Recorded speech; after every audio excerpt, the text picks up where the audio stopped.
Compelling stories are not hard to find. You just need to know where to look. Join your host, Dr. Eric Shaw, prosecutor Ryan Frank, writer Adrian Bonenberger, and comedian Ryan Connor as they interview ordinary people about their extraordinary experiences. This is Baggage.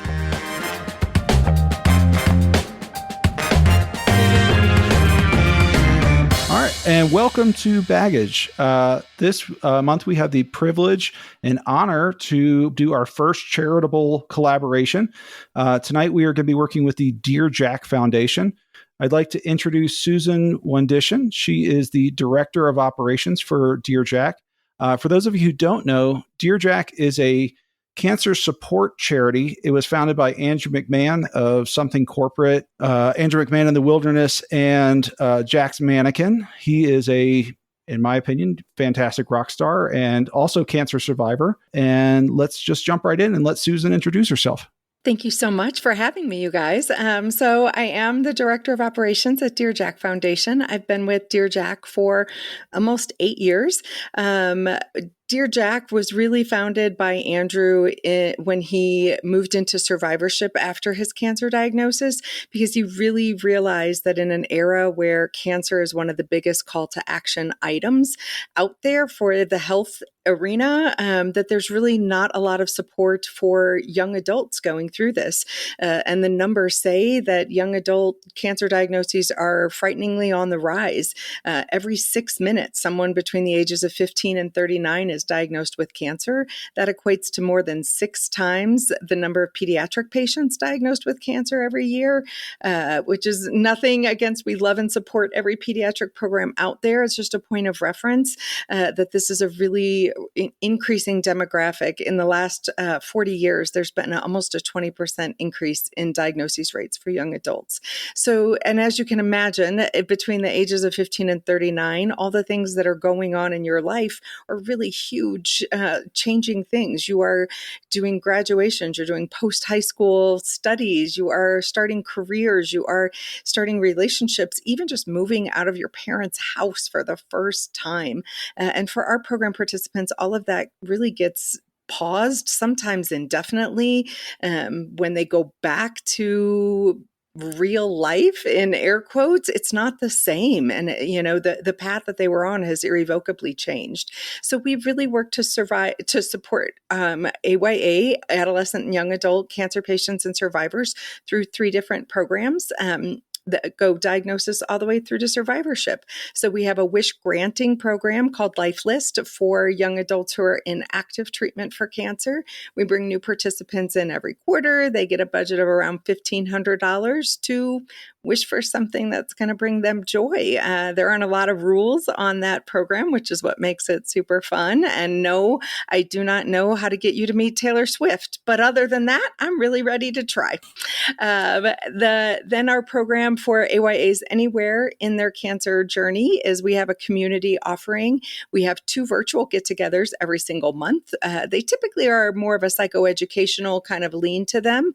There's some really awesome psychosocial support programs already out there, so we tend to deal with more informative things. So we do all sorts of different topics. Our next speaker is the CEO of Livestrong, coming to talk about their closed loop AI program.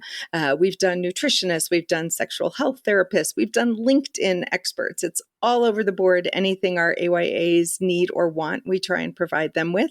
But we also have a community forum, which is a closed section of our website for AYAs only. It's got a lot of mental health resources on there, but the real meat of it is that every time we have one of those calls, we don't record our calls because we want them to be a safe space that our AYAs can say anything, because all the feels are acceptable. But we take the slide deck or the information provided and we build that into a resource database for them so they can access that at any point in time. And then our final program, we have Breathe Now retreats is what they're called. And those are for survivors who are at least a year post-treatment. And the whole idea of those, we have two different styles of those. One is for couples, one is for individuals. And the idea is to really kind of give our AYAs a leg up moving into survivorship, to really help them process the trauma they've been through. This is where you guys, like, this is everything you guys talk about. Our AYAs have PTSD. They have been through something really, really traumatic, and we want to help them process that so that moving into survivorship, they are in just an absolutely better space for their mental health. And if it's a couples retreat, we really work to open up the lines of communication and get that couple away from patient and caregiver and back into a balance. So those are the things we do. We are so honored and proud to be able to support the AYA community. I every day say that I am humbled that they let us walk with them through this phase of their lives.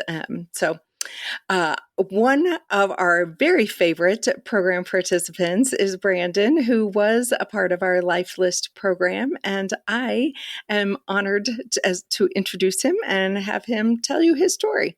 Thank you for having me, and thank you for the introduction, Susan. Let's see where to begin. How did things start? How did when you found out that your diagnosis, what kind of led up to that, and then kind of walk us through those first couple days and weeks of the diagnosis and starting treatment, all that stuff? Yeah, absolutely. It was so strange because I know a lot of people have asked that question of like, how did you know? What was that process of getting the diagnosis? Usually because you can tell there's a lot of people who will ask that out of fear.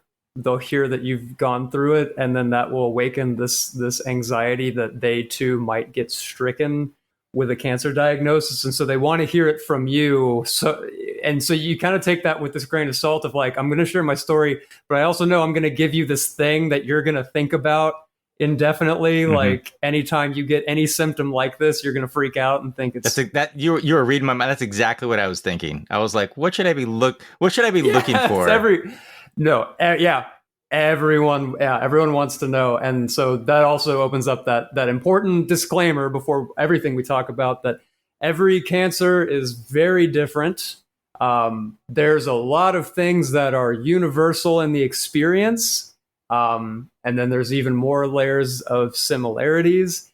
But not only is every person's journey and experience with cancer going to be different, but every kind of cancer has a different narrative around it. So I always want to give that with a grain of salt with,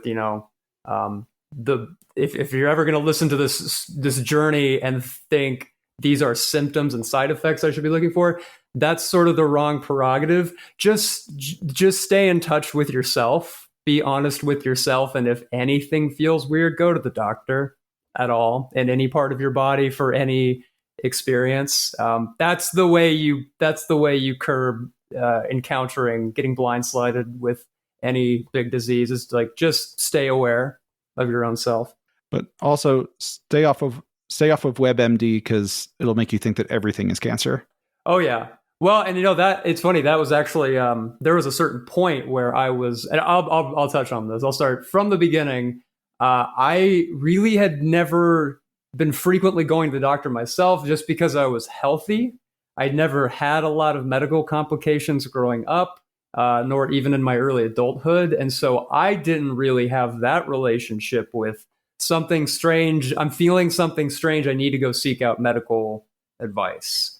I was an artist through college and out of college too. So like my first jobs didn't come with health insurance. It was like, if you are on death's door, you go to the walk-in clinic to get, Tylenol and antibiotics, and then you get better because you're 22, 4, 6. But I had just started my first office job, and this is around August of 2021. And I just started getting some really weird symptoms out of nowhere. And they were coming out of nowhere. It wasn't like one day I just had a problem that I was aware of. It was like, it took me a while to kind of conceive that I was getting ill. Some of the first ones were just exhaustion. And that's a hard one. That's a really hard one to go to a doctor and say, I'm tired, and be taken seriously. Or just sit with, because that's another thing where like it's so much of our societal expectation for ourselves is out of like this repulsion for laziness. And so saying I'm tired almost always comes with this asterisk of like, but I'm trying to do something about it. I am sleeping. I am trying to eat right. I'm trying to work hard. I'm trying to get off the phone before bed. And it doesn't mean I'm lazy. It can't, it's almost like an admission of guilt to say that I'm frequently tired. It's like it should always be your fault if you're frequently tired. But that was really like the first thing was I just kept getting exhausted doing bare minimum stuff. And then I just started getting some weird joint pain. That at least got me to see a lab technician to do a blood panel, and they said that I had an elevated rheumatoid factor. So the amount of healthcare access I had at the time, the thought was I was just getting some early rheumatoid arthritis symptoms, diet, exercise, and rest. Tylenol if your joint pain keeps getting worse. And that was bad because I really wrote it off as that.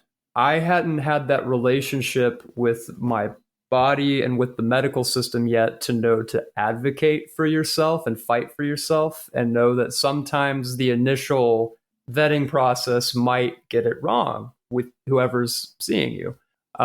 Because then later in the year, I started having weird joint pain. And this is one where I do try to tell people, I'm like, if you experienced this, you should absolutely go to the doctor and say you might have cancer. Because this is a very, very weird phenomenon that not every other leukemia or lymphoma patient I know has had this. But I started getting what I called traveling bone pain.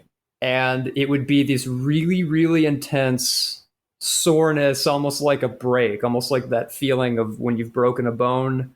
And it's like any slight touching or aggravating of it is going to this dull ache, pain. I was getting that very localized in random spots that would move. And so one day I would wake up and my knee cap felt like it was going to pop off. I mean, it really felt, and I didn't know how to describe that to people, where it was like, it feels like there's pressure under my kneecap and my kneecap is going to pop off. And obviously any doctor that I went to would see that and be like, your kneecap is not going to pop off. I can see it. But how am I advocating and trying to convince people that that's what it felt like, especially when I couldn't then give a reason why. And then it would go away. And then that was also a complication, was that anything that I was experiencing was not staying around long enough for any first-line medical professional to take it seriously. Because then a few days later, I got it in my ankle, and then it would go away after a day or so. And then it would go to my scalp but it wasn't my scalp, it was my skull. And I wasn't figuring out what this was.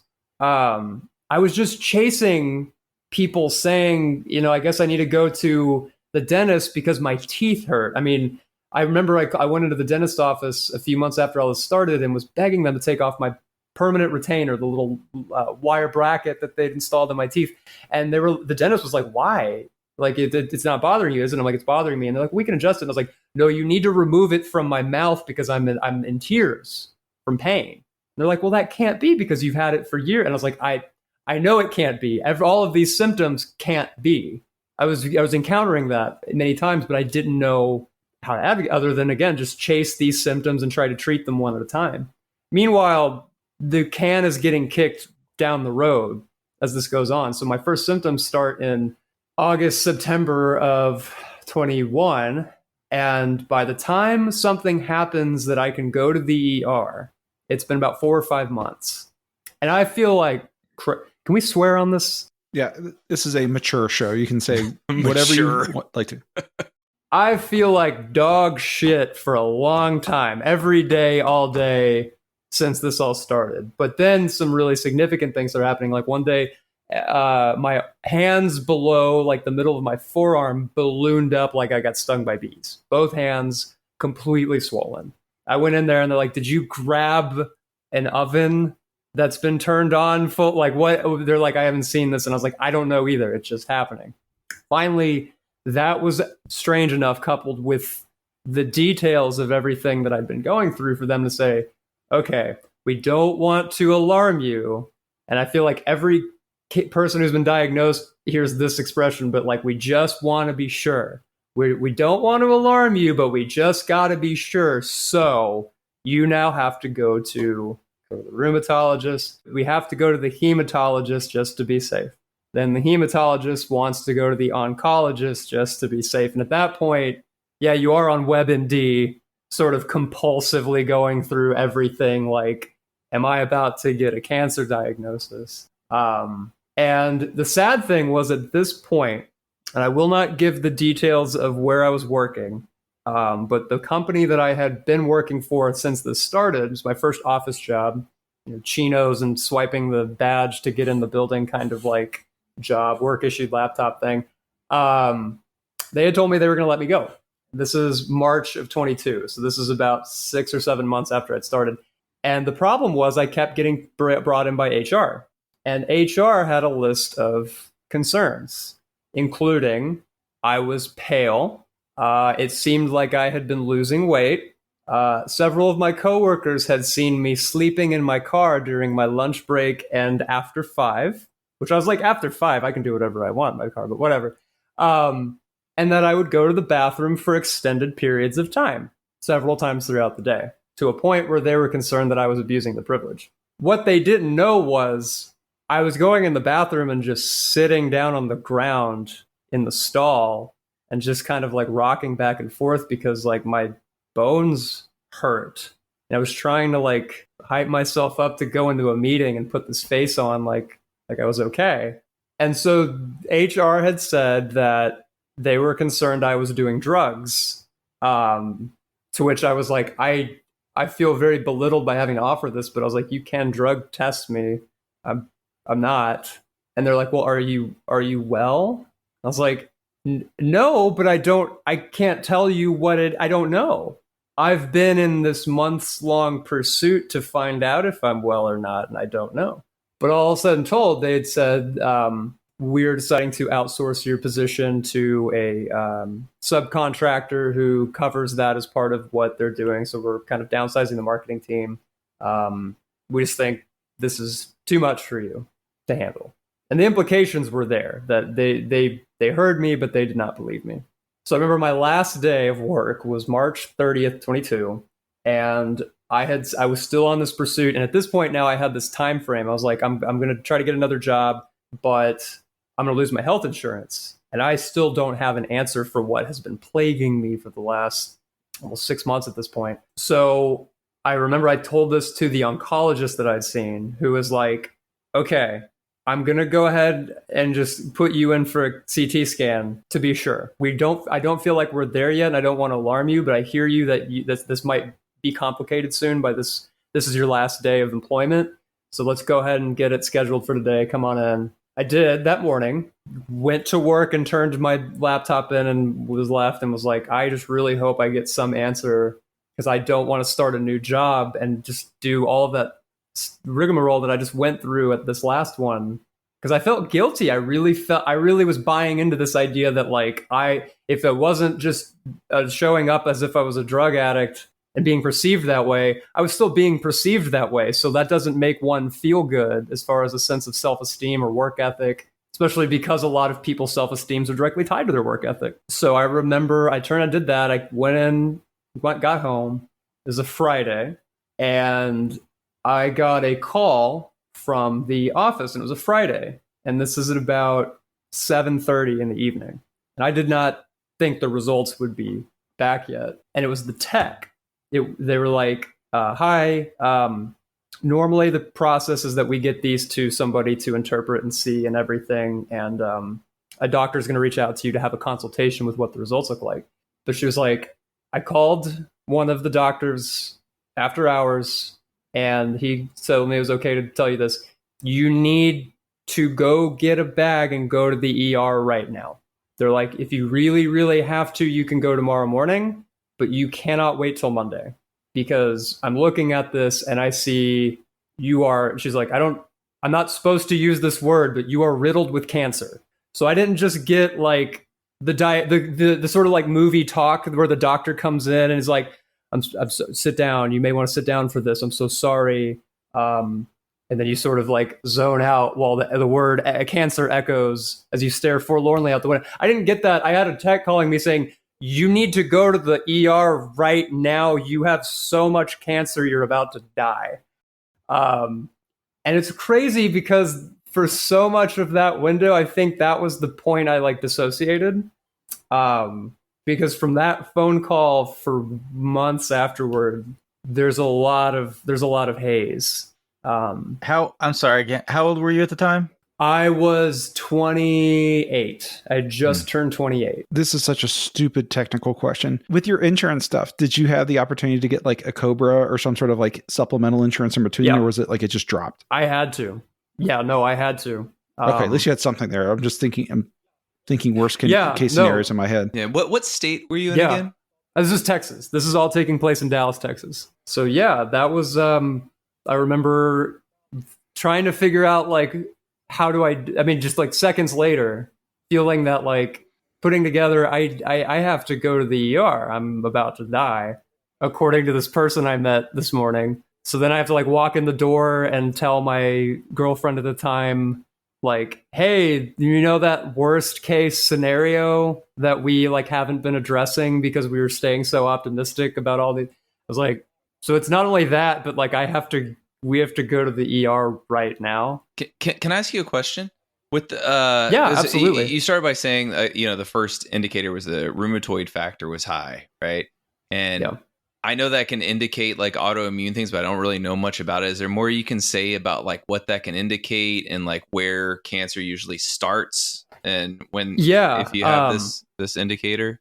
I can speak specifically to what I know through my experience about leukemia.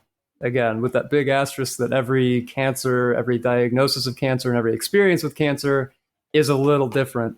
But the thing, as I understand what was happening, was the gene mutation that I had was causing broken white blood cells to manifest in my body, in my system, in my marrow.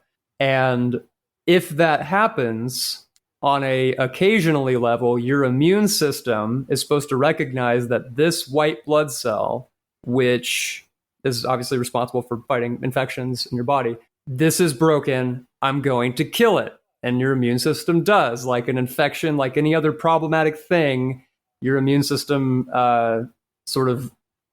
gets rid of a broken white blood cell. But with leukemia, your body is not clocking these broken white blood cells and not getting rid of them. And so you're getting an accumulation of non-functioning cells.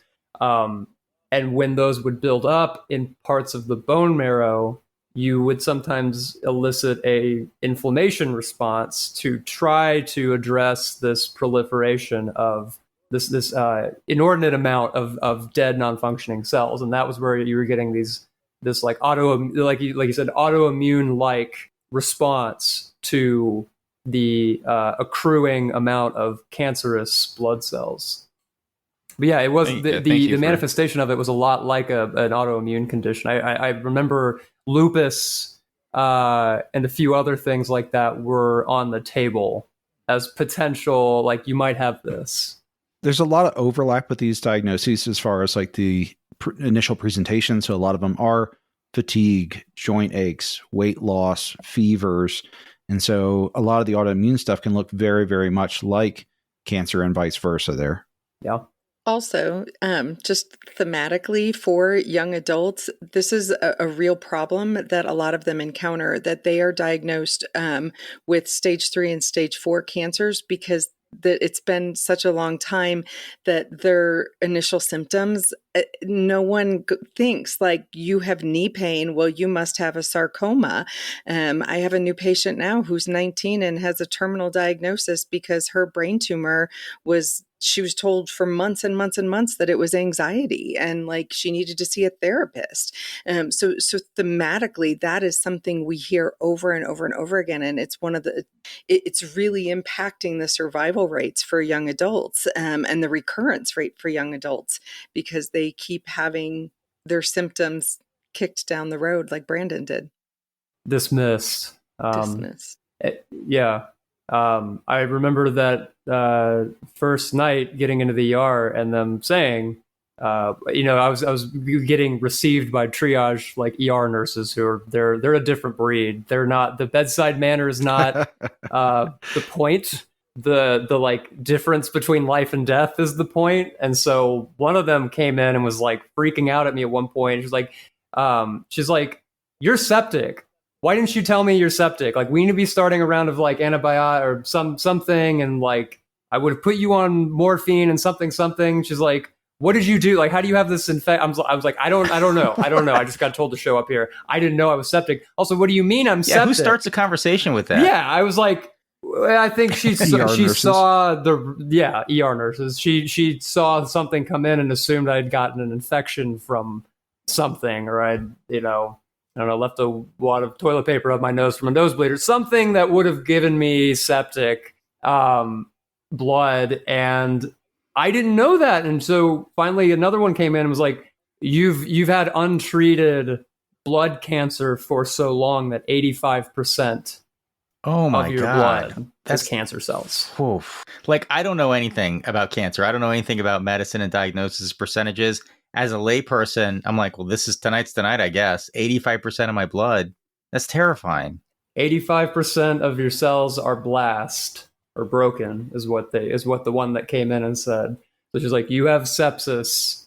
We need to start giving you blood transfusions, this, that, the other, and you're going to need to start chemo like tomorrow, like ASAP. And then the thing I hadn't really conferred with them on was, I was like, well, when does that start? And then I'd always seen in movies and everything, chemo was almost this like unless it was terminal, unless it was like a bald, thin person in a hospital, that chemo was something you went and got done and left. And they were like, no, you're going to need to have someone go get the rest of your stuff because you're going to be here a while. I was like, what does a while mean? They're like, probably a month or two.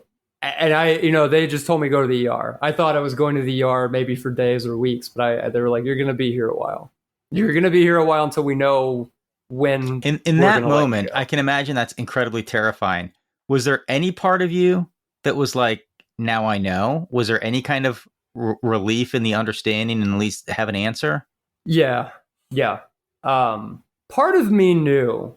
Up until once they'd had me do the CT scan, and you could just tell with the way that the can's getting kicked, and you're hearing the specialists keep saying like, just to be sure.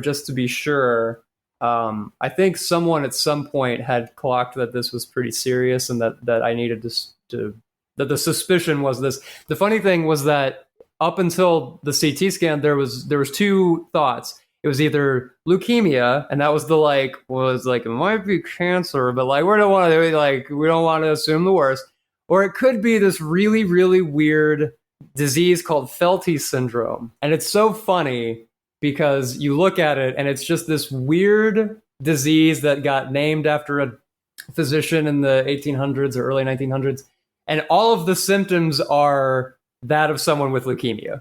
And so I remember them being like, you may just have Felty's syndrome. And I remember looking at it and I was like, these people just had cancer. Like this isn't, I was like, what was the last time you've seen someone diagnosed with this? And they're like, well, it's really, really rare. It's like 1 in several 100,000. I was like, I remember when that came up, I was like, I like looked in the mirror and I was like, I've got cancer. Like this is going to be cancer. But okay, let's just make sure I just don't have Felty's disease.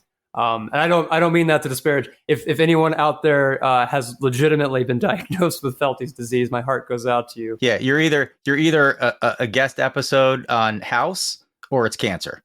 Yeah, it's one of those things. Yeah. No, that's what it felt like. That's really what it felt like. Was I was waiting for Hugh Laurie to come out and be like, you thought it was leukemia, but it's actually Felty's disease. Rat bites. So yeah, that was a very strange process to navigate all of these levels of necessary recommendations and diagnosis, getting a certain amount of response from family, friends, coworkers, other doctors, no one wants to validate your concern because your friends and family want you to think optimistically. They don't want you to sit and be anxious. The doctors can't prematurely say, like, you probably, but I don't know for sure. Go take this test, but between you and me, I think they're not going to say that. They like, on a legal precedent, they can't guesstimate your diagnosis. So it's kind of like you're getting gaslit along the way. You feel this, something's wrong with you. All of the signs in the way that you perceive your body are telling you something that the whole world is reassuring you that is not the case until it's unavoidable. Until someone finally breaks the levee and says, no, this is cancer. You are now one of those people who has cancer. Like, that's your identity now. That's a part of who you are. You're that chosen few. Here's your Hogwarts letter to cancer, So from that point on, it's a different lifestyle. How was that adjustment? Yeah, I remember when I finally did come home for the first time after chemo and kind of getting the little dossier of like, so this is your life with cancer now. I remember coming home and thinking like, wow, just 6 weeks ago, I was this, late 20s guy with a girlfriend going to work, and that was me. Like, I had this identity that I had been working on for a long time, and that I had a sense of contentment with. And then I just remember I kept having this thought getting up every day. The first few weeks was like, every time you wake up, you're like, that was a dream. I'm going to wake up back in my old life because this can't be real. And it's almost worse when you go home. When you're in the hospital, you're still just in this experience, but then you go home and you're back in home in your bed and everything in the life you just had. And you wake up that first time and you're like, that was a bad dream. Like when you have your nightmares about running late for algebra class in junior year, and you have that little bit where you're like, I still feel the stress, but I have to reassure myself I'm not in high school anymore. That was a dream. That doesn't affect me. You have that same battle for that first few months where you're waking up in your life and you're like, no, I'm a cancer person now. I'm one of those people who has cancer, and this is my life because it's all day. And all day, every day has now been affected by this diagnosis. And I just remember having that thought reoccurring that was like, oh, wait, no, I'm not the guy who's a marketing director at a company and a musician and all of these things that I was. Is like, I just have cancer now. That's every day for me for the foreseeable future. I don't want to go too far back in your story here, but just a lot of my experience with cancer patients was in residency, and we would take care of patients very similar to what you described there in kind of the acute phase of getting chemo. And it was always just so tough to watch, particularly for a lot of the patients I was dealing with were teenagers as well. So not too far off from where you were, and just seeing the kind of range of emotions of, what's the classic like anger, denial, acceptance sort of stuff there. But seeing these teenagers, particularly with like terrible mucositis and losing their hair and going through all these emotions while dealing with all the physical symptoms on it, was always very, I don't want to say jarring for me, but very hard as a physician to work with there. Can you talk a little bit about your time in the hospital? Yeah, absolutely. I remember that I've always sort of tried to endeavor to be kind, charming, charismatic, approachable. I've always wanted to mitigate that if someone has got to interact with me, I'm not going to be an asshole. I don't want anyone to walk away being like, wow, I've burnt energy or had my patients tested or just had any negative impact by having to be around that person. I was like, bare minimum, I think that's an okay thing to aspire to. And all of a sudden, like, my 24 hours a day are being intruded upon. I don't want to say intruded, but like involves, accurate. To some degree, because I'm now, I have an IV in my arm. The hospital is not a restful place. No, I have an IV in my arm that suddenly becomes a port. and you're plugged into this machine and you can't leave. You know, if you really try to like break out, you can grab your IV pole and maybe walk around the floor. Or if you really make a stink, they might like let you out in the court, like prison. But you're generally stuck in this area, and you're not allowed to be unsupervised. So for weeks, you go from being, especially if you're an introverted person, you go to like someone is talking to you, checking up on you every half hour forever. And I mean forever. Yeah, you're right. There's no sleep in the hospital. There is no sleep in the hospital. It's one of the biggest things I try in any capacity to advocate louder whenever I do talk to any medical professional. And they also ask me, like, you know, what are some of your reflections about that? I was like, there needs to be more work done to reconcile the need to treat this person like a lab rat, where they are checking your heart and your oxygen and your blood hourly intervals, with the fact that none of that improves if you're being checked in hourly intervals. Humans need 8 hours of uninterrupted sleep. And if you're just freshly diagnosed with a terminal illness, and heaven forbid, like just starting chemotherapy, you need to let people sleep. They really bank on the precedent that you'll be so exhausted that you'll be asleep while they draw blood from you, that you'll be so exhausted that they can put needles in you and you won't wake up. And I was like, that's terrible. That's really bad. And I was regretful that how often I had to rely on like really cool, nice nurses to be like, oh, you need, like, we'll give you 5 hours of sleep. We'll let you have 4 or 5 hours of uninterrupted sleep because you've been so nice. That's just, yeah. One of the patients that stands out to me from residency was I think she was about 15, and she had ALL. And me and my med student were always in there at like 6 a.m. doing our kind of rounds and checking on her. And then we'd come back through around like 9 o'clock and do 4 full formal rounds. And then I would check on her in the afternoon. And I'm pretty sure she hated my guts. She just was it wasn't you. No, it wasn't sure, you. There's a follow-up. She hated what you had to do, the role you existed in her life. She had the worst mucositis I've ever seen in my life. And like she was having just like intense somatochesia and all this stuff. And, you know, then I moved on from that rotation and I came back a year or two later just for something else or an event. And I saw her again, and she recognized me and I didn't recognize her. And she came up to me and she's like, Dr. Shaw, like, you remember me? I'm like, oh my God. And I almost broke down, and she apologized to me, and that broke me. That really broke me. And she was like, I was so mean and rude to you. And I'm like, no. Like, this was one of the biggest moments of your life. And like, I'm sorry I had to be a thorn in your side throughout this. But that still stands out to me. It's like one of the hardest moments of my residency was seeing her again afterwards, and her being gracious, and me thinking that she just truly hated me. And I felt always so bad for not letting her rest and bothering her. I love that you got to have that reunion. Truly. I'm sure that was equally meaningful for her, because you had seen her at what she was perceiving to be like some of her worst. Not only like emotionally, how she felt she was treating you, but obviously there's a lot of insecurity that we just feel because we're in that sort of position, that weakened position physically, physiologically. And so I'm sure that was cathartic for her, for you to see her healed and to get to apologize like that. So that probably really made a really big impact.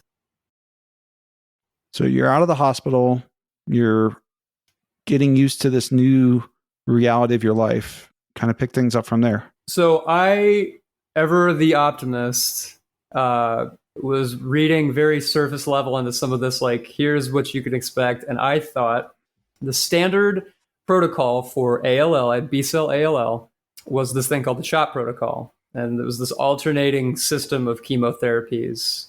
And the funny thing is that so much chemotherapy, so many treatments in general, but chemotherapy is designed around this concept of unplugging the computer and plugging it back in. There's so many medical procedures that are so biologically complex, but they amount to the concept of like, there's a problem, shut it down and shut it back on, because the body works wonders by itself for 100 years. Let's just shut it down and shut it back on and see if it goes away.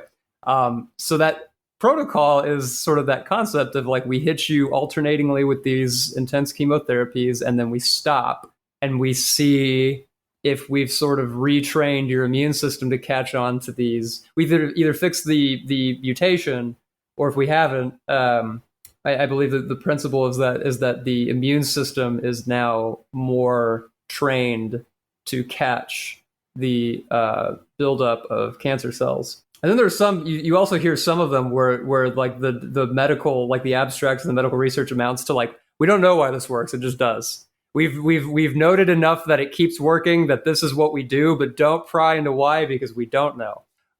So I was really optimistic at the doing surface level readings of this, that I was gonna be that guy who just like had some chemo and then was fine.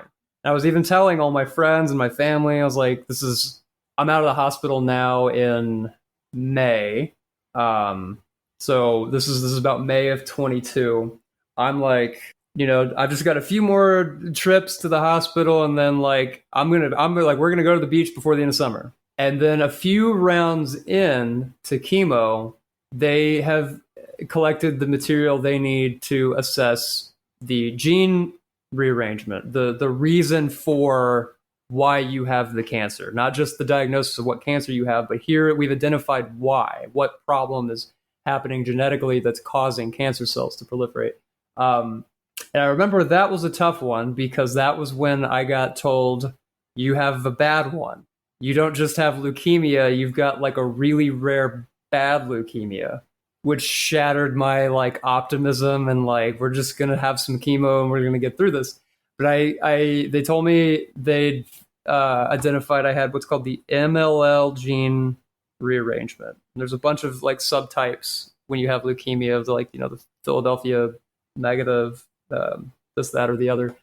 But I had the MLL gene rearrangement, which had a 10% survivability with chemo. So that was that first really hard talk where they're like, we're not just having like a normal cancer talk, we're now having a very serious cancer talk because you will need a bone marrow transplant. If you don't get a bone marrow transplant, there's a 10% chance that you live. At this point, or was it earlier, did you reach back out to HR and tell them like, hey guys, just so you know? No, funny story. I had resigned to that. I was just like, I hope they sleep soundly at night knowing they're all assholes. But no, the word did get back because I forgot I'd added one of my peers on Facebook. And so when it finally kind of came, I decided to be public facing with the fact that I'd been diagnosed. That got back around. And the funny thing was I did get a visit from the CEO of the company, came and saw me in the hospital before I'd left after my first chemo induction. And she was like, we are so regretful. We are so remorseful. We hope you know that like this was all protocol and nothing personal. And she offered then to like cover, she was like, I'm going to have 2 of our people reach out to expedite and assist you and your partner with filling out COBRA and all of unemployment, everything you need to patch through this window because you just lost your job. And I'm going to pay for your first few months. This is the lawyer in me cannot keep quiet because that sounds an awful like avoiding some liability there. Yeah. CYA. Yeah. I know, and everybody told me afterward, they're like, that was entirely so you don't sue them into oblivion. And I was aware of that, but that was another thing where it was like, I didn't have the capacity. I did not have the capacity to care, to worry. I really hoped that, because more than money, more than compensation, more than anything I would ever really want was simply that, wow, I hope your foot is so far shoved in your mouth that you don't ever do this again, especially as a CEO, but even everyone that was above me in positions of leadership and management. I was like, I hope you feel so embarrassed and hot in the face about this, that this permanently alters your thinking. And that not only do you not do this again with anyone else, but that if you find out any of your other peers or friends at other companies encounter this, that you're the loudest person advocate, like, if they don't have like heroin pock marks on their forearm, to give them the benefit of the doubt But even then, let's stop and assess why are we so quick again with this sentiment of your esteem and your value associated with work ethic. Why anything, be it addiction, cancer, personal, family, mental health, anything affects your work performance, that you're not worried and preoccupied with optics and fat trimming, that you care about the person that you've hired, that you've engaged in a relationship with now as an employee, that you don't jump to conclusions, bad conclusions. You can jump to over worrisome conclusions. And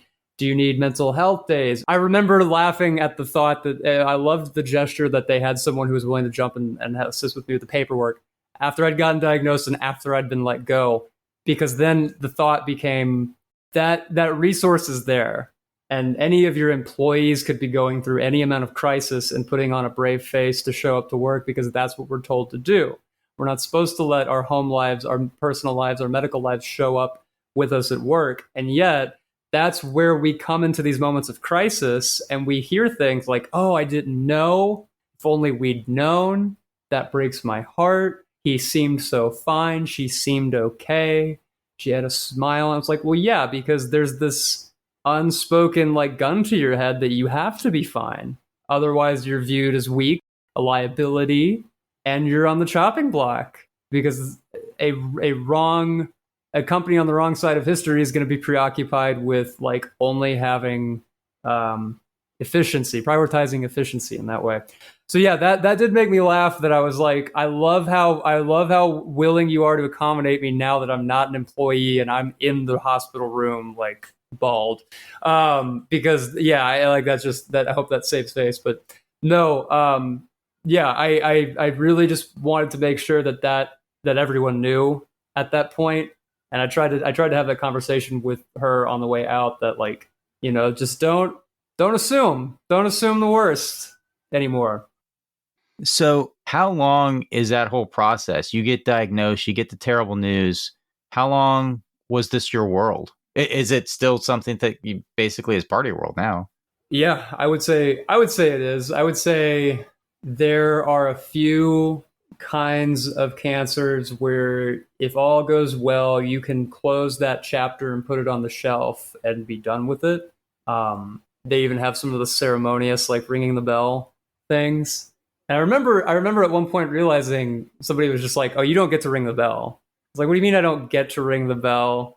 And they're like, well, that's for when you're done with treatment. And leukemia doesn't have stages, because stages are relevant to metastasization and the spread of the cancer. But when you have blood cancer, it's all over you already. So you just have varying degrees of severity with your leukemia. And then when you're done, there's ideally a something like a new scaffolding internally, medically, that's keeping it in check, in remission, in perpetual remission. But it's not a tumor that gets removed or goes away.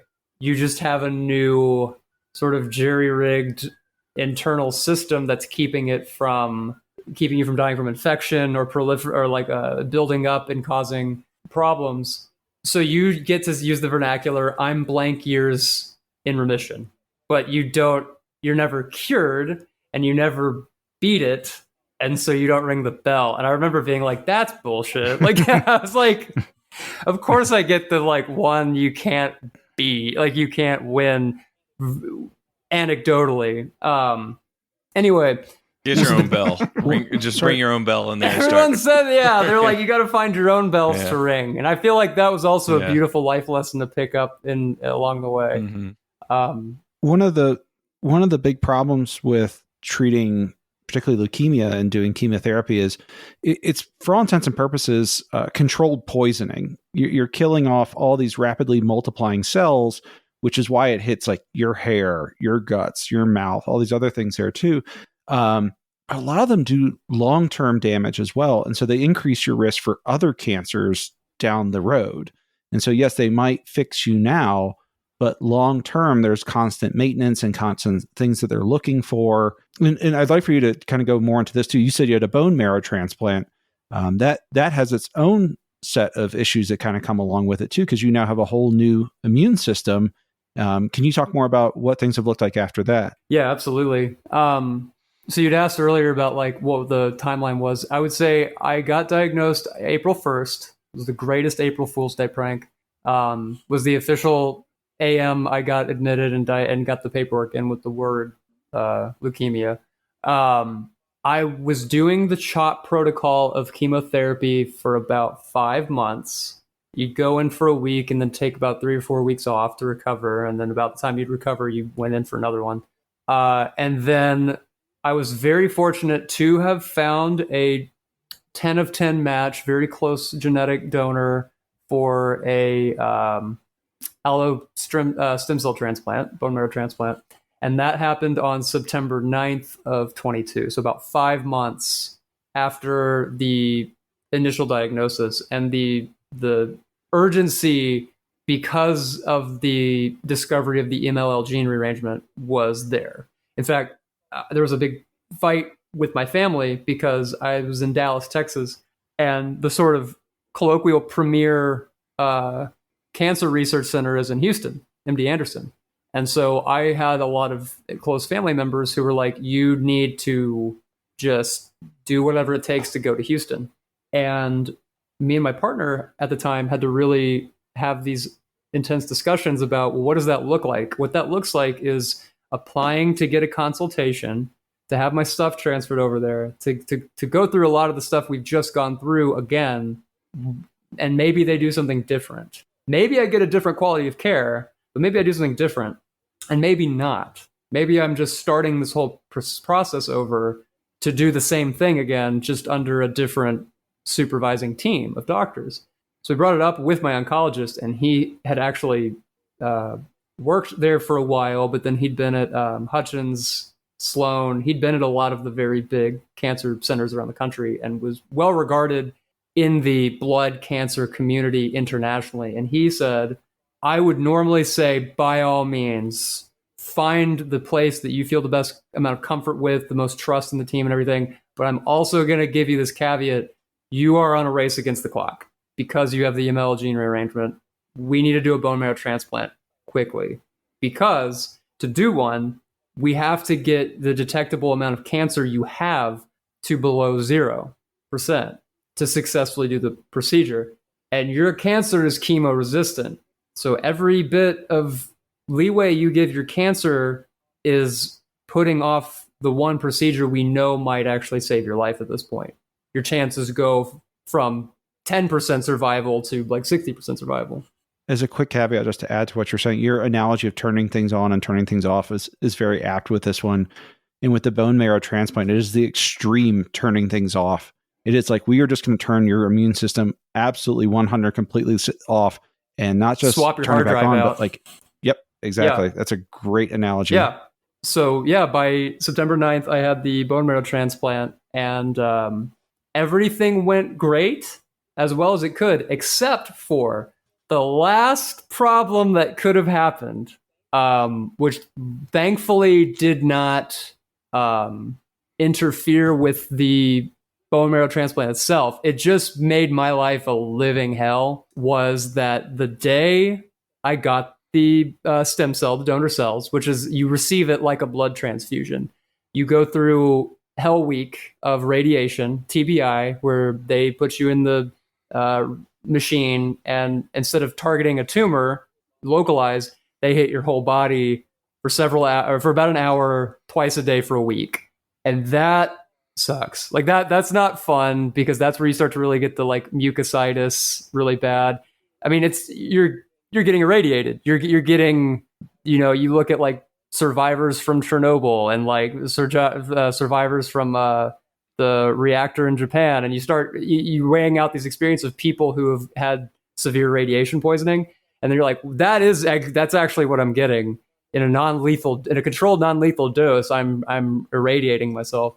So you get to the end of that, and then hopefully all of your marrow is completely cooked, so that when they give stem cells, it will grow a new immune system mimicking your donor inside your bones. And I remember thinking, something's off about this, but I was so tired and so just ready for this to gone well that I didn't really voice my concern.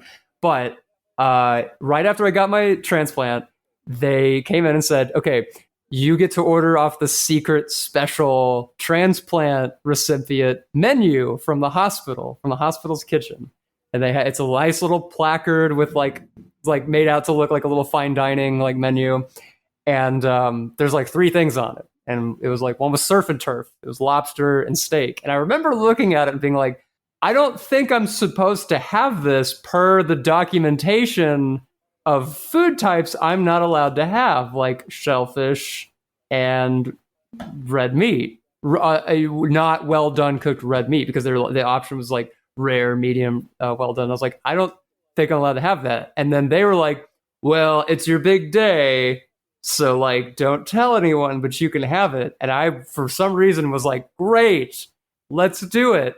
But I should not have had that, because I still was not supposed to have rare, medium, rare cooked food. Because about a day later, I got the nurses come tell me if I'd been having some stomach problems. So it was about 24 hours after the bone marrow transplant. That week after you get it, you're on a journey to what's called your nadir, to when everything shows that it's completely non-functioning, and it's about the time where engraftment starts, where they're starting to see the measurable amount of blood cells coming back up, as in the body accepted the transplant and that this new bone marrow tissue is generating your donor cells. And so I'm coming up on my nadir, and they're like, have you had some stomach problems? I'm like, I absolutely have. Why would you ask? And they're like, well, there's a case of C. diff virus going around the hospital right now, and some people who'd ordered food on this day when this one chef was working in the kitchen have all come down with this case of C. diff. And I was like, that's fantastic. Now that you mention it, I am having all of the exact symptoms of the C. diff virus, which if anyone... So you had it? I did. So during my nadir... Did they do the new treatment? Do you know the treatment that's often given now that's like 100% effective? No, what is it? Fecal transplant. The fecal transplant? No, I did not have the fecal. I don't think I would have been allowed to have it. You already had bone marrow. You didn't need right. poop. Well, I was immunocompromised. I was completely immunocompromised. I had zero immune system. They don't want to put someone else's turds in you. Right. Yeah, I think I was not. So no, I got the antibiotics. I got the old-fashioned antiviral, which are slow working. So during the nadir, which is very much the hardest part of the transplant. Like famously, it's the part that sucks the worst, because your inside is all sunburnt from radiation, from a week of radiation. All of your immune system's gone. You're having fevers and other phenomenon whenever your body perceives an illness, trying to fight it off. And so you're getting very intense cold spells, fevers, shakes. You're about as close to death as you've been. Before that, it would have been like the day I checked in with like sepsis. The second time I was close to death was when I was engrafting the bone marrow transplant, because that's the point. They, like Eric said, they basically like bring you to a state of death and then give you stem cells and rebirth you. And the vernacular in the community is that day that you got your cells is your rebirth day. There's a lot of cancer survivors who have transplants of some kind, and they consider that their rebirth day, because it's a new you after that. The old you would have died, and they did die, and now this new ship of Theseus kind of thing, this new you with this new part is the new you moving forward, and you are reborn in that way. So you are, and that comes from this thought that you are basically brought to death leading up to this. So at that point, in the hardest, most hellish week, I then also had the C. diff virus, which if anyone has not had that, is like diarrhea from hell is the only way I can describe it. You lose all, like, bad cases, you like lose function of your bowels. You'll just start going while you're sleeping. And it's famously disgusting smelling. It's got like a sweet, sickly, it's a thing you don't want to ever have. It's terrible. But I had that on top of being in the worst week of my bone marrow transplant. I do remember there had been so many points through that journey where I was like, I'm patting myself on the back for my will to live and endure. And I remember there was 2 days during that week where I was like, I hope I die. I'm ready. I hope this doesn't work, and I hope this kills me so that none of my family feel like I didn't fight. Because I can't just do it myself. I just paid $500,000 to have a bone marrow transplant to beat cancer. Like, I can't off myself now. I'm in it. But I hope I don't make it through this, because this is such a grueling, constant state of affairs. I would watch these scenes from movies like Shawshank Redemption, when Andy gets thrown in solitary, Deadpool, when Ryan Reynolds gets put in the vat to get his superpowers and they like lock him in the pain chamber for a weekend, and he's like, no, don't put me back in. He's like, give him a weekend, and he's like, no, and they shut the lights off, because that's how it felt. Was like, there is not. And because the C. diff virus was on the floor, the nurses would all come in with like ET hazmat suits. So I was getting virtually no human interaction, virtually no physical interaction. My partner had to go home. My family couldn't come in because my room was contaminated with spores from the C. diff virus. So I was in isolation, going through hell. And I remember that was the only point when, sequestered by myself, all I could do, I woke up and my bed was soiled. It reeks. I feel like dying. I haven't eaten food in days. Water hurts to physically get water down your throat because of the mucositis. And I remember just waking up and being like, great, I've slept 30 minutes over the last 2 days. I crawl into the shower of the hospital room. I'd run. It was like 3 a.m. I'd rung the nurses and no one had answered. So I was like, eventually they'll come, but it's not now. I'm alone. Crawl to the shower, crawl on my hands and knees, turn the water on. I was like, well, thank God a hospital shower never runs out of hot water. And I just sat there hours in the water. And I remember at that point being like, this is that moment during this cancer experience where I was like, I'm ready to lose. Like, now I'm done fighting. I have no more fight left in me. I have no one. It's 3 a.m. No one's going to answer the phone. My family and friends and partner are all at home sleeping, exhausted, stressed from the last 2 days. And the nurses can't come in. And I am alone right now. And I'm ready to die. Like, I'm just ready for it to be over. And then the dumbest thing happened. My phone fell. No, my phone was sitting next to me because I'd been trying to consider who I could call who would answer at like 2 or 3 a.m. And some water from the shower fell on my phone and turned Spotify on. And the soundtrack from the movie Rudy, the training montage from the movie Rudy by Jerry Goldsmith, like, came on. And I was laughing myself because I was like, this is so stupid. This is so stupid. But the comedy, the cosmic hilarity of that sign, if ever there was one, it was almost because of the absurdity that I was like, this isn't, I can get up and go and keep doing it. I know, I foresee that it will be more days and then weeks of this exact thing, but eventually it'll be over. This is just this is just 3-second clip in my training montage where years later I'll be on a podcast recounting I gotta tell this story. Yeah. Yeah, exactly.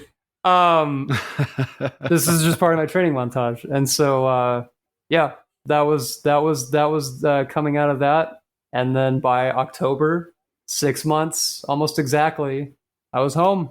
And they were like, you got to come back and get checkups, but you're done until the transplant doesn't work. I have a question about that, because you're talking about, family and friends coming in and checking on you. I think of when I hear a story like this, you have cancer, but kind of everyone else gets cancer a little bit too, because it's just the domino effect of, I guess spiderweb effect of affecting everybody else. Can you tell us a little bit about if and how it affected any relationships?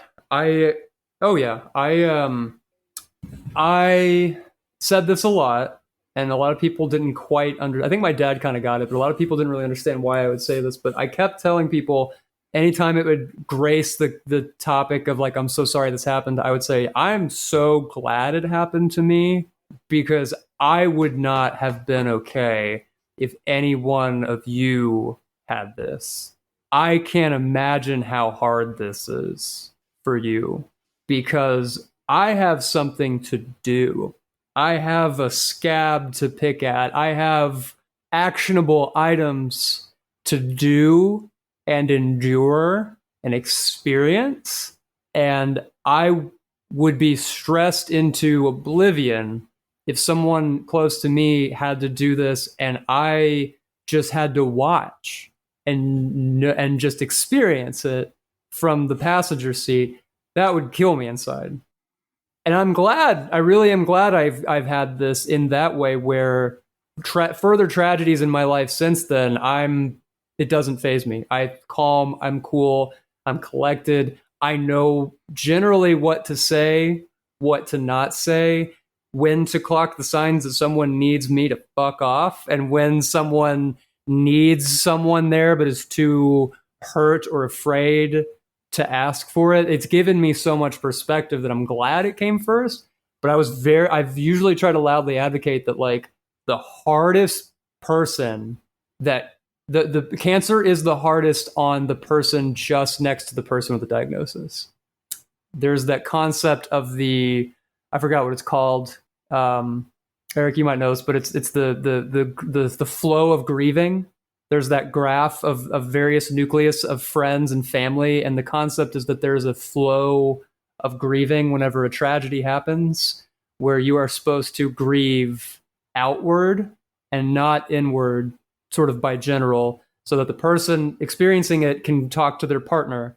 But the partner is not supposed to complain about how hard this is to the person who's been diagnosed. They're supposed to talk to their best friends and their family. And then the family and the best friends should not then be burdening the diagnosee and their partner with how that affects them. They have to rely on their friends and family and community outside of that. So you're supposed to be sort of carrying the stress and the grief and passing it outward in general.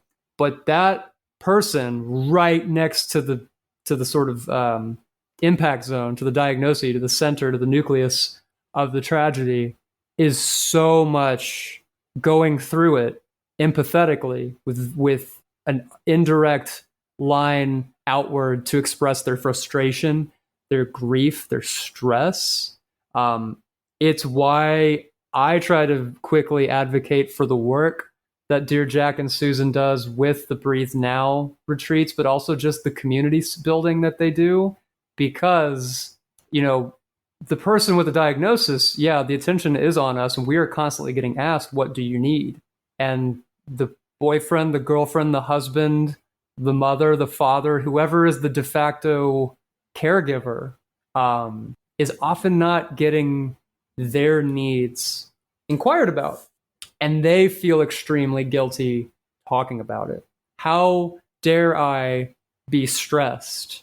How dare I have my own problems, my own sicknesses, my own illness? My flu can't compare to your chemo session. My stubbed toe running errands can't happen because you are bald and vomiting from, treatment. You have cancer. What problems can I have? What am I allowed to have? Is such a recurring sentiment amongst the caregivers.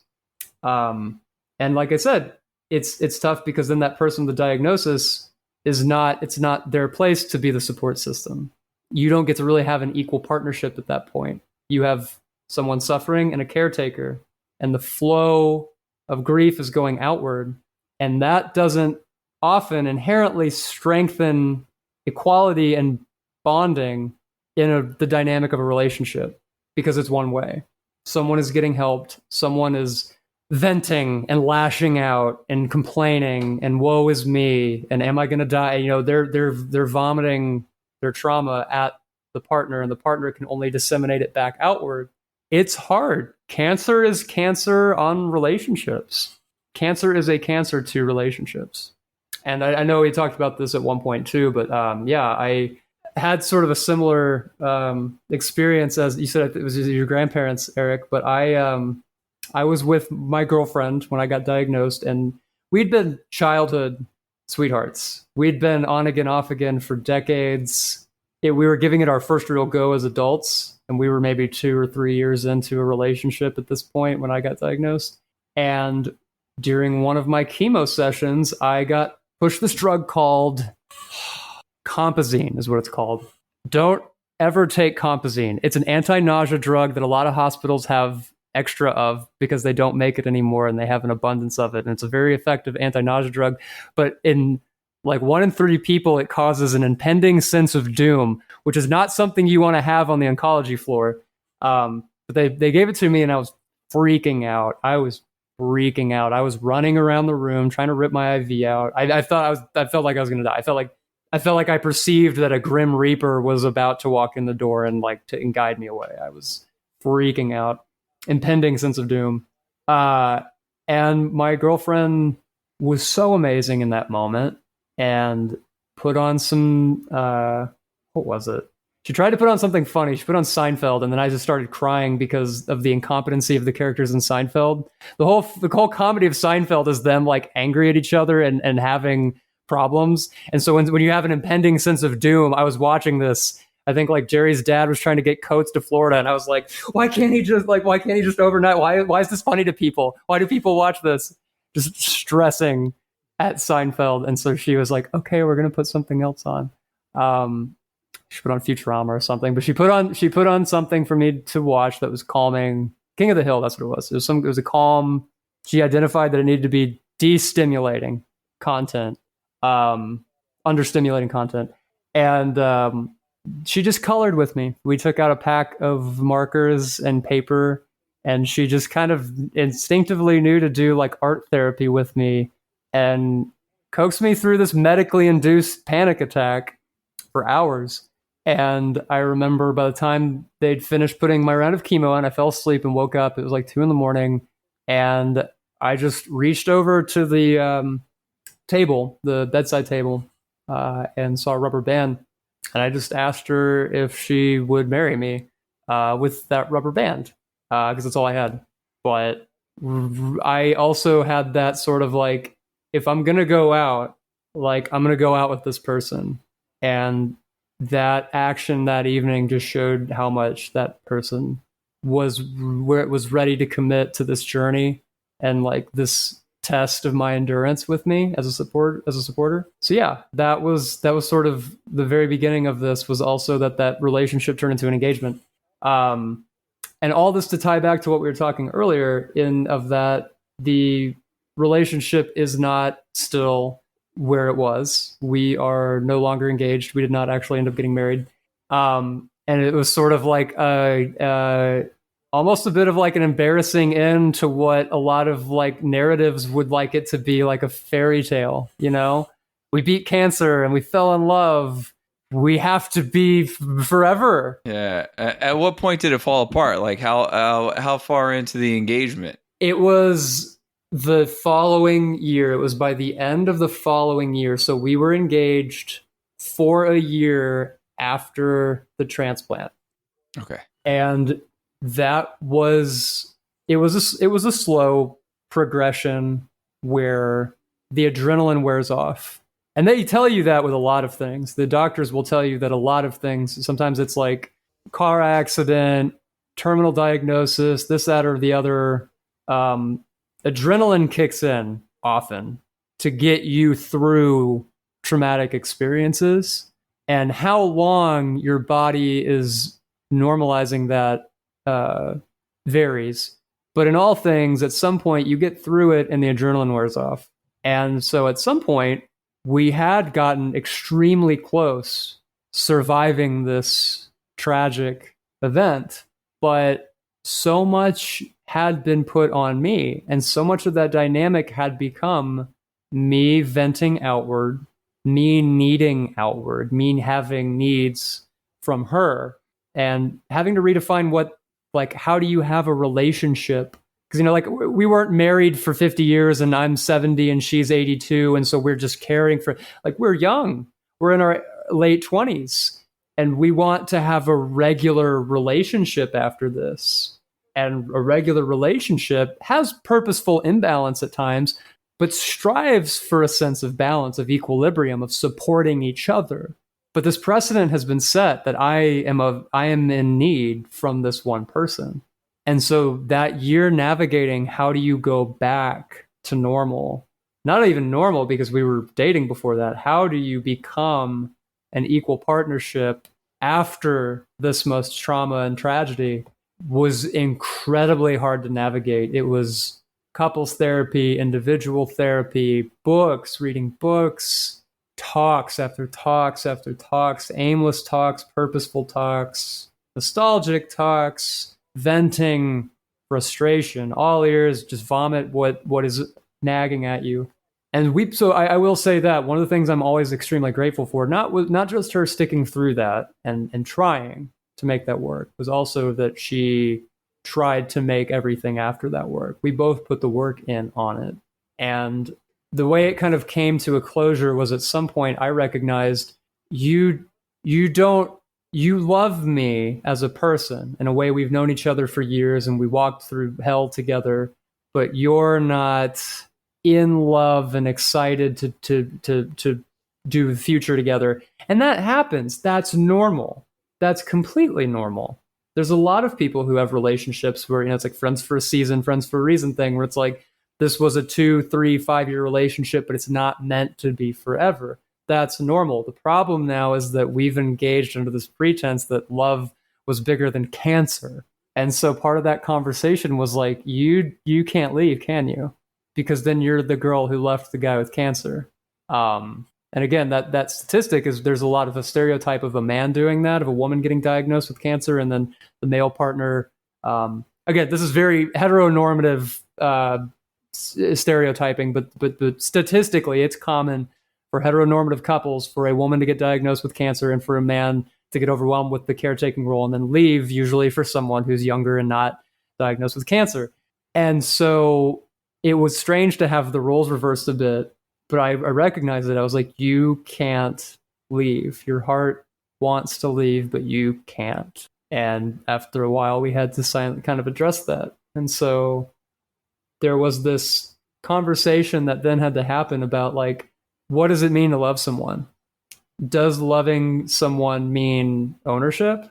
Does it mean that they've said yes to betrothal? Like, or can you love someone like so deeply in your soul and then, not to use that tired expression, but like your want for them to be happy, your want for them to have a life where they're excited by the things incoming is greater than your need for them to be with you.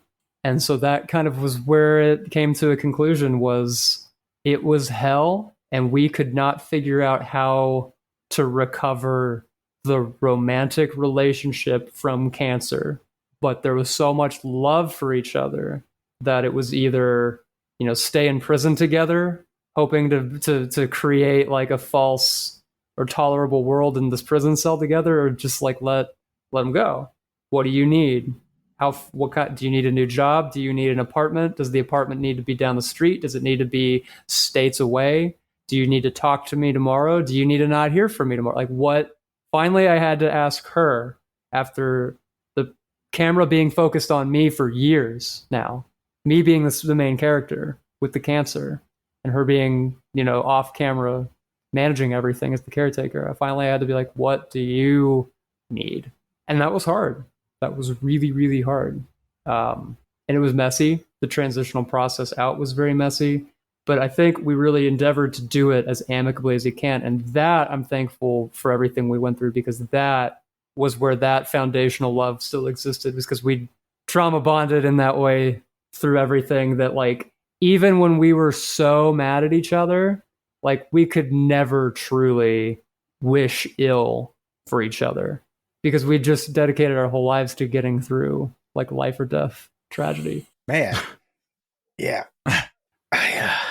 I gotta tell you, this show's a real bummer sometimes, man. I gotta tell you. I don't know. I don't know how you guys talk to us sad sacks over and over and over. You're subjecting yourselves to this. Yeah, I thought this was about the NBA Finals today, honestly.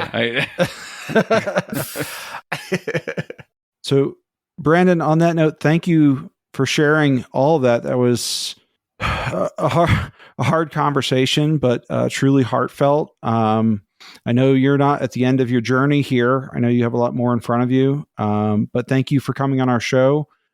Susan, I wanted to give you a quick moment to just throw one last shout out for Dear Jack, and then I think we're going to wrap things up for the episode. Perfect. Thank you. So Dear Jack Foundation, you can find us we're just www.dearjackfoundation.org. You can find information about all of our programs out there. As a small nonprofit, we have 4 employees. We need donations always.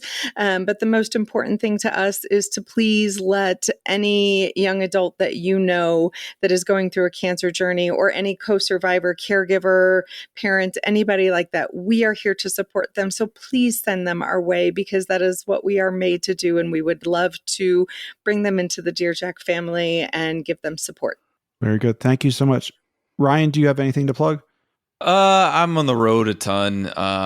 In Phoenix at the end of June, Edmonton, Vancouver, Chicago, Philly, DC, San Diego, and some others. They're on my website, ryanconnorcomedy.com. Very good. Hey, Brandon, you're a musician, right? Why don't we plug your stuff? Where can people find your stuff? I am. I'm a musician for hire. I wish I had more to advertise by way of popular entertainment, but I'm a film composer by trade. So I've got a few movies that are out there floating around. If you Google my name, Brandon Maahs, or go to my website, brandonmaahs.com. A lot of fantastic films that I've been had the fortune of being involved with creating the orchestral score for YouTube, Spotify. I've got a lot of music out there, and I've got some music that I had this could be a fun supplemental story, but music that I was working on in the hospital, trying to salvage my career while going through chemo and trying to score movies on a laptop and with the IV in my arm. So there's a bunch of very films that are very important to me that I've had the privilege of being a part of. But yeah, my website, Brandon Maahs, and social media. Can I say, in case people are just hearing audio, but they're not seeing Brandon's name, that his last name is spelled Maahs. And also, I'll put some of those links in the show notes too. And I will also say this: the best thing to do is definitely go to DearJackFoundation.org and donate directly there. But I've just decided this. Sorry, guys. That if anybody goes to the Baggage Podcast /support and get a membership, or through Apple Podcasts, get a membership for the next several months, 100% of everything is going to go to Dear Jack as well. But the number one thing is to go to Dear Jack. That guarantees it. But if you also want the benefits of the membership, the Baggage will be donating our proceeds to you guys as well. Thank you so much. Last thing, Susan, you guys are still doing the letter program, right? That sends. I have to say that's another thing that I if you have any listeners that hear what Dear Jack is doing, and they may not have somebody immediately that's going through cancer, been diagnosed or anything, but they get moved at all by the endeavor. There are plenty of ways for you to reach out and help people, not just by donating, but Susan. We have our volunteer activation is called Letters with Love. So every quarter when we bring on new participants into our Lifeless program, we ask volunteers to write them personalized notes of support and encouragement. So everyone that comes through our Lifeless program gets an envelope of somewhere between 80 and 100 letters from people all over the country, all different artistic abilities, ages, everything, just sending them personally. We give just a little bit of information, like Brandon is a musician kind of thing. And his wish is to perform with his band, and then people will write specific notes to them. To date, our program participants, 96% of them have said that it has had a significant impact on their mental health. And for a group that more than 50% of them say that when they needed mental health supports, they did not get them. It's really a powerful thing that volunteers could do. It is not inconsequential at all. I mean, absolutely. Like, donate if you have the resources to, and if you don't but want to be involved, that I can't stress enough is so impactful on people going through treatment. Amazing. Thank you. Love it. Excellent. All right. Well, thank you guys for listening, and we will see you next time. Thank you. Thanks, guys. All right. Thank you, guys.